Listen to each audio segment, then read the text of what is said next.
Somalia is in the grip of a drought that threatens hundreds of thousands of lives.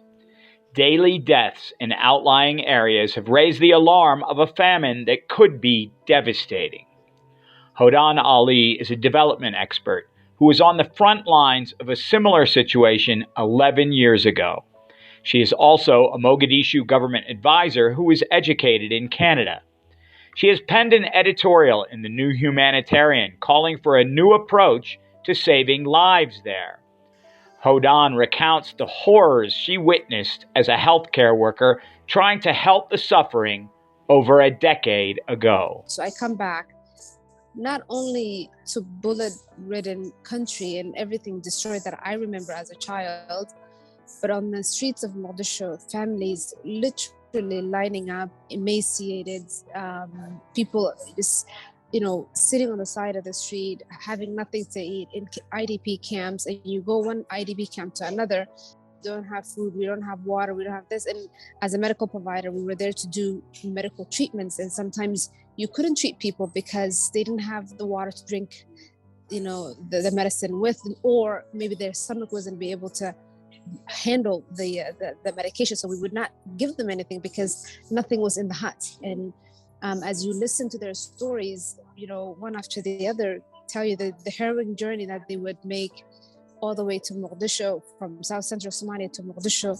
And many of them would say, I left 2-3 frail family members on the side, and they had to, not even dead, just too frail to walk, right?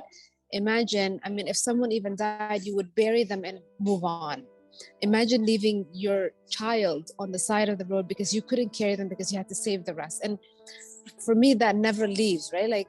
And those haunting stories are the reality for many Somalis today. Hodan criticizes the humanitarian infrastructure for only reacting to crisis, not taking structural steps in between droughts to prevent future catastrophes. Somali government actually, and the politics that has been for the last 2 years, is responsible for where we are today. And I'm not excusing the Somali government. I think the failure of the Farmaajo government to plan and prevent this is why we are here. But also, I think the UN and international actors, sit on the sidelines till the 11th hour and then start to galvanize. Sometimes it makes for a better campaign slogan, preventing famine, rather than really looking at the impact of where we are today, knowing that we were going to be here. I am not a specialist in terms of, food security expert or anything like that, but I know what I see, what I've been designing, and how we've been working with the international community as pushes you away when you actually try to bring reform, or when you try to bring programs that are sustainably long and benefits communities long term. It is very difficult to get an ear. She not only provides criticism, but concrete solutions. Among them, establish an independent oversight agency to monitor aid effectiveness. Invest in sustainable water infrastructure and livelihood diversification. Shift the burden of responsibility for aid distribution and food security to the Somali government. Balance social protection programs with long-term investments.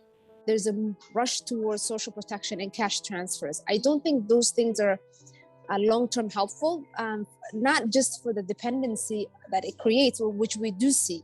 What happens now is cash transfers are done in urban settings or where aid agencies are. Then what happens is communities are uprooted to come to these cities who don't have the infrastructure to support them. But then what happens? You can't keep giving people $30 a month because it doesn't actually do a whole lot.